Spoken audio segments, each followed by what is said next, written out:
What's going on, bottom line viewers? It's Mitch back once again with the one, the only Fitty Trent.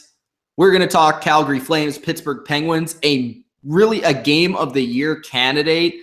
4-3 for the Flames in a shootout. Very good back and forth game. First, second, third, overtime, shootout, always exciting. Great play on both sides. Both teams played very well. But at the end of the day, the Flames came out the victor on home ice and extended their streak to the all-time best, 10 wins in a row. That's the hottest in the NHL, and that's the hottest the Flames have ever been in their history, Trent. I know, it's really exciting to see there, Mitch. I mean, they did it when they were the Atlanta Flames, but no one cares about when they were the Atlanta Flames. They did nothing when they were the Atlanta Flames. Everyone cares about the Calgary Flames, and you know, they had a really poor season at the start. We always say this, but they've really turned it around. And now, as you said, they are the hottest team in the NHL and second place in the Pacific Division, just like you said there, Mitch. So congrats on getting that right still. Yeah, they're second in the division. While the Penguins did have, actually, believe it or not, the opportunity to make it best in the entire league with the win.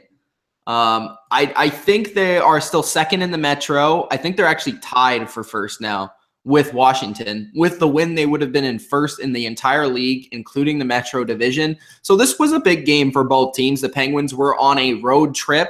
They went through Edmonton, they went through Vancouver, they went through Calgary. And what do you know? The bottom line view was along for the ride. We didn't even plan to do this recap tonight. But, you know, there's the Flames, there's the Penguins. We kind of wanted Kessel to be on the recap because he's the big Flames fan, but he wasn't able to be on. But lucky we did sign up for this one because this was a match or game of the year candidate, man. What's your thoughts on the game overall from an entertainment standpoint?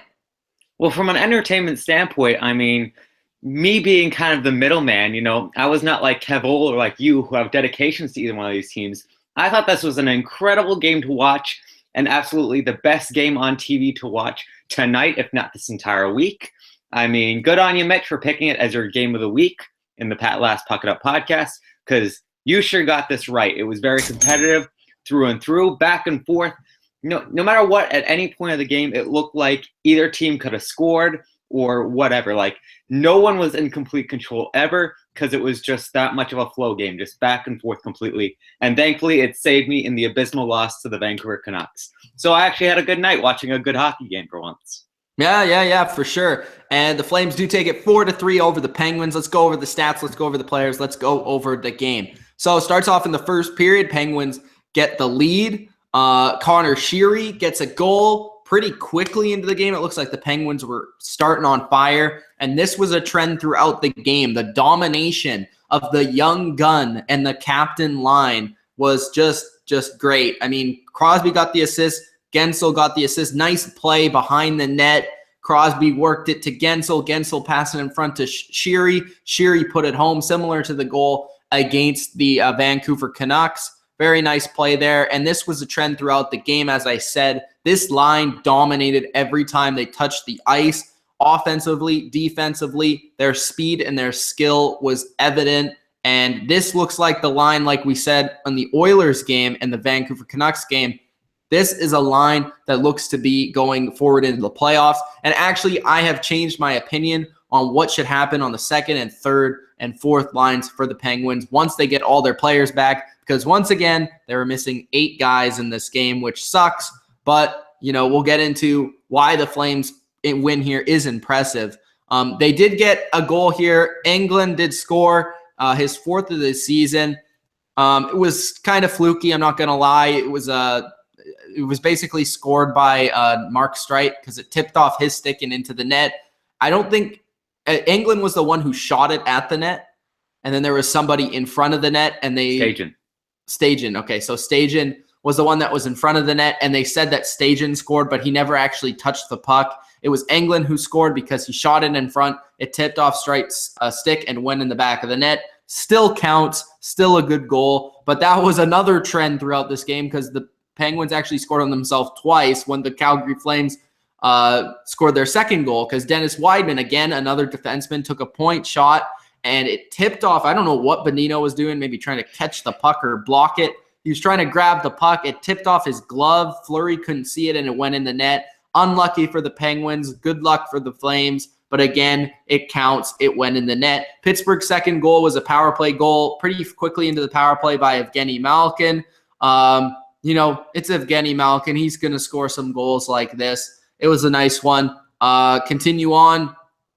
The Flames had a nice goal from Johnny Gaudreau on the power play. This time it wasn't an own goal, which is a good thing. And Johnny Gaudreau shows off his skill.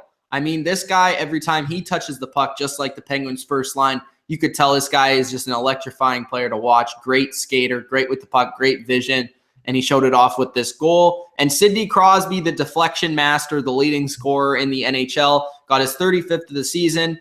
Guess what? Assisted by Fleury and Kessel on the first line. Crosby, it was debated whether it was goaltender interference. I'm not sure what you thought, Trent, but because the stick hit the glove and not his body hit the goalie, I thought it was clearly a goal. Was that your opinion as well? Well, it's the kind of thing where when I first saw it, I definitely thought that they should have challenged it. They should have replayed it like they did because, no offense to Crosby, but, you got to get it right. You got to get it right. And, as you said, it wasn't like kind of intentional. It wasn't like he was trying to like whack it out of his glove. His stick was just kind of there and the puck was just in that general area. So it just kind of grazed his stick and went down. And yeah, he bumped into him a little bit, but it wasn't enough for a goaltender interference call. So I find that they made the right call here, and it should have been a goal because it was a nice tip by Crosby. Yeah, he's had a lot of those this season, and a lot of times it's like, how the heck did he tip that? Like, he's so good at tipping in front of the net. He's one of the best of all time at that, especially this season. It's just ridiculous how many goals he has like that. So continue on to the shootout. The only guy to score in the shootout was Kris Versteeg, who did the Chris Letang move. Forehand, backhand, top corner on Marc-Andre Fleury. Malkin missed. Crosby missed the net. Sean Moynihan did not score. He actually was rejected by Fleury. And Phil Kessel almost scored and went right through the 5-hole and just squeaked by and missed the net. And Elliott was the savior of the Flames in the shootout. Kris Versteeg with another goal. I believe he's 4 for 5 on the season and continuing to trend well in the shootout. So the Flames do take the game. Not a lot of penalties in this game, I guess. I mean, not a lot of bad ones. I mean, there was a bunch of high sticking calls, holding the stick calls, slashing, but nothing really bad. No bad hits, no bad play, no hits from behind, anything like that. It was a fairly played game, pretty clean. There were power plays, and I think both teams scored on the power play in this game, but there was nothing like terrible or bad calls whatsoever, I didn't really think. Well, they didn't really have a chance to give any bad calls or anything like that because this was really not much of a physical game, I found. No, it was a lot of skill. It was a lot of speed, which I enjoyed. It was a very fast-paced game. There were only 22 hits in the entire game, and after the first period, the Penguins had not even registered a single hit. I mean, if Tommy Steel Sleeves was in the lineup, then it would have been a completely different story. There have been 3 hits on one shift. Exactly, but I mean, as you said, it was not a physical game. It was just all skill, and it definitely showed with the penalties. Yeah. So were there any players on both teams that first impressed you and second didn't impress you and maybe, they could improve in some areas? Well, first and foremost, for the Pittsburgh Penguins, I mean, you got to look at that number one line, as you said. Sidney Crosby, Fleury, and Kessel. I'm going to ask you a question about this line later on in this little episode.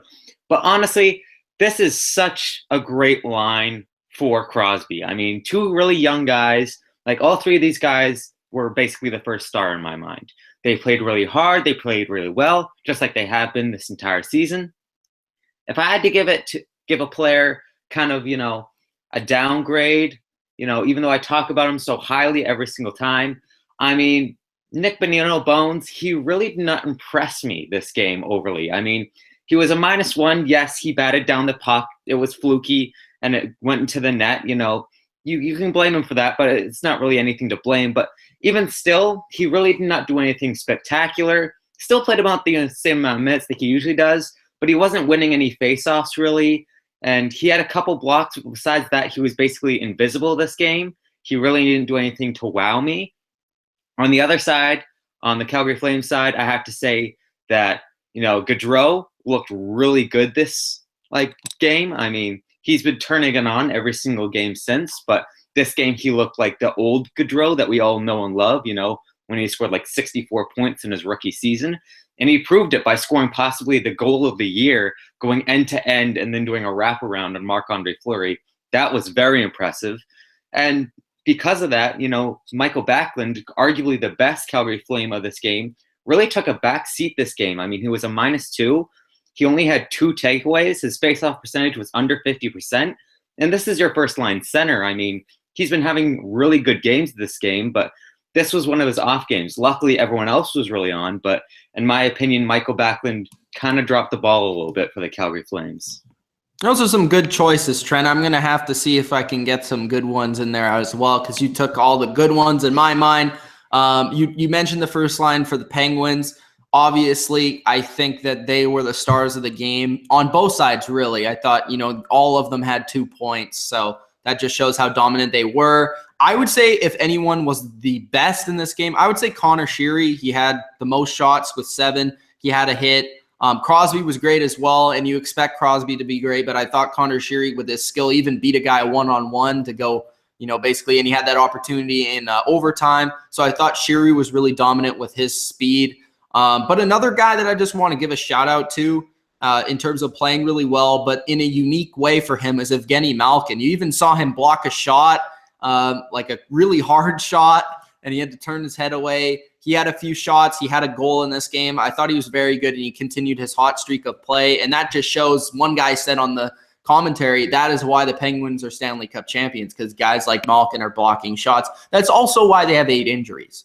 Mm-hmm. But, that's also why they are Stanley Cup champions. A guy that I thought was maybe a negative, along with who did you say? You said Bonino. I didn't think Bonino was a little bit disappointing. I didn't think Bonino had the greatest game, but none of these guys played bad. Again, this was a close game.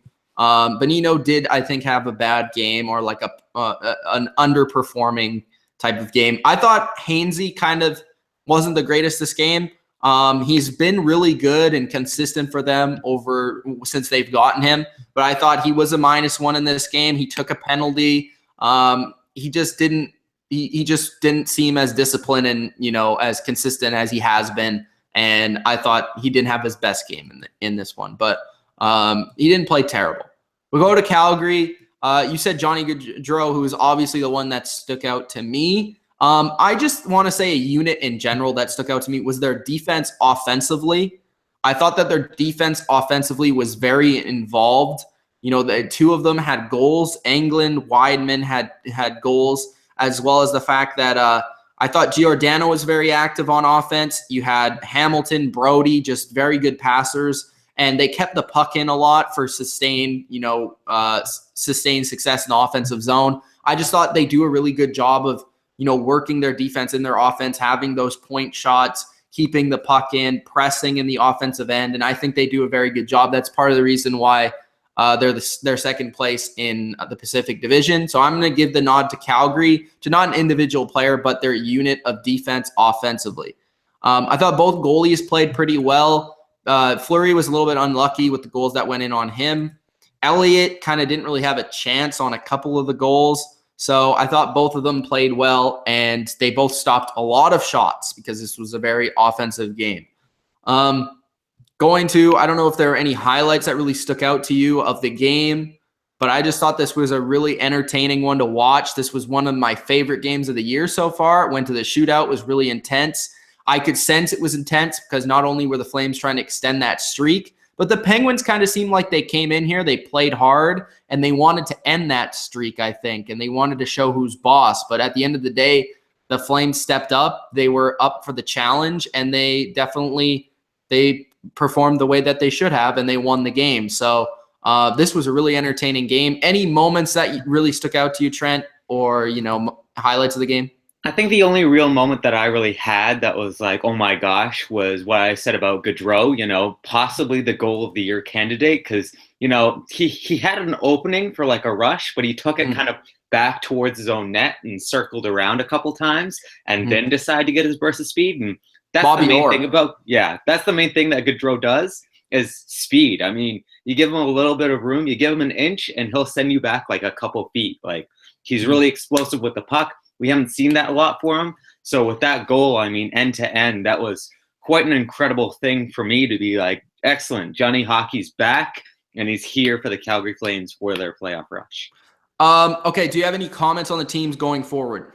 I was going to ask you a couple of things. Mark Streit went down with an injury early in the second period and did not return. You already have a lot of injuries, and you said that Ron Hainsey wasn't that impressive, and Mark Streit is his right-hand guy. I mean, that's part of the reason. Yeah, is this worrying you at all? Because you have like 6 now, like defensemen. It seems I don't even know who's gonna play, bro. I like Gauntz, I guess. I don't know, like Pouliot, maybe. I have no idea. Frankie Corrado. I mean, Frankie Corrado. Yeah, maybe. I mean, like I don't know who's gonna play, but I think they're still gonna win their games. I mean, most of the time, but it's getting a little concerning because all these guys are on IR. I mean, there's like 9 of them now. Mm-hmm. Hopefully, they're back soon. But yeah, it's tough. It's tough to see, Trent. It's tough. I know. And speaking of winning games, we still think that they are going to win games. And as we've been kind of hinting at, the big reason why they've been winning games is that first line with Crosby, Fleury, and Kessel. And personally, I haven't watched the Penguins that much, but it seems like throughout the years, but it seems like you usually had kind of more of a grinder guy with Sidney Crosby and Kunitz, Matt Cook you had for a while. Now it seems like you just guys have like talent. And personally, I find that these young talent are probably the best line mates that Sidney Crosby's ever had. Mitch, do you think that these are possibly the best line mates that Crosby's ever had? Or do you think he's had better ones in the past? Did you like the grinder style? Or do you like this kind of young with the old? I think it depends. I think like a few years ago, I would say like the 2011, 2010 era when they had like the Kunitz Crosby connection. That was a very good line. That was when Kunitz was like in his prime. I really liked like even last year when they had the Fleury Hornquist thing. That was a very good line, and I think they could still go back to that. But the way that these young guys are playing are awfully impressive, and they're only going to improve, right? So this leads to my point, Trent, is I think they're going to keep that line together. What I would do is actually I would reform the HBK line on the third line because I really think that Kessel plays better when he is the number 1 scorer on the line. And when he plays with Malkin, I just get the sense that he doesn't have the ability to create as much because Malkin always has the puck. And I think Kessel is better with the puck than without the puck. There are some players like Hornquist who are better without the puck. So if you put a Hornquist on that line with Malkin, you put Hornquist and maybe Rust when he gets back on that second line, and then you put the third line being Bonino, Kessel, and Hagelin when he comes back. Add the fourth line with the GOAT Cullen back. I mean, a lot of guys are hurt. So Cullen back with Kunitz, who I think would be a great fourth line player, and Kuhnackel as well. I think that would be a very good forward lineup, and I think that's very spread out in terms of talent. Yeah, I completely agree. I mean, I like how you also added Kessel because he got an assist this game, and it's kind of weird to think about, but this assist that Kessel got, that's his 40th assist. Yeah, he's been a really Trent. I know you don't watch as much Penguins as me, obviously, because I'm a fan, but he's been an excellent passer, especially on the power play. I'm not sure what his power play points are, but he's been excellent at passing this year, something that he's not really been known for. Yeah, I mean, that's what I was kind of hinting at. I mean, Kessel's always been a sniper, but now it looks like he's kind of a glorified playmaker in that role. Mm-hmm. Yeah, for sure, for sure. For Calgary, do you see anything going forward in the playoffs that really, in this game in particular, impressed you? I mean, I kind of hinted at it a little bit the last time that we were talking about Calgary, but I really, really like what's happened with Kris Versteeg, surprisingly enough. I mean, he went from being a really good player back in like the Florida days and things like that, then started trailing off and going towards more talented areas like Chicago and whatnot, and kind of being demoted as like a bottom 6 guy. But Versteeg up in Calgary, I mean, you look at him in the shootout, you look at him just in a regular game, and he seems to have a new swagger about him that he's never really had with any of the other teams. I mean, he's in his mid-30s now. You don't expect him to really still get it done, but I mean, he had 2 assists this game, and Kris Versteeg now looks like the best Kris Versteeg that we've ever seen. I mean, this is his prime. He's really shocked me, and I think going forward with him on that second line, I think he's playing with Monahan and Gaudreau, I think that's really going to be that key line that's going to win you some games in the playoffs and keep the streak alive right now. Yeah, good point, Trent. Well, that's all we got for this game. Flames take it 4-3 over the Penguins. Hope you guys enjoyed this recap. If you did, hit that like button. Subscribe to the channel for more NHL recaps just like this. Don't worry, it won't always be Penguins. It just happened to be Penguins this time. Thanks, guys, for tuning in. It's Mitch and Trent. Peace out.